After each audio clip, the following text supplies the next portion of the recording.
Hi, I'm Cathy with Level Up RN. I'm here to talk about non-therapeutic communication. So these communication techniques that I'm about to describe should not be used with your patients. The first is false reassurance, saying something like, everything's going to be just fine.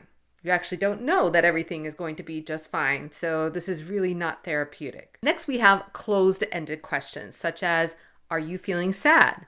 And then the patient says, yes, and you don't get any more information. So instead, you want to use open-ended questions, such as, can you tell me more about how you're feeling?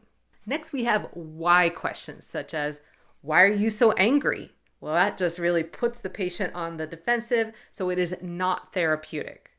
And if you are taking a nursing school exam and you're given a question such as, what is the nurse's best response to the patient?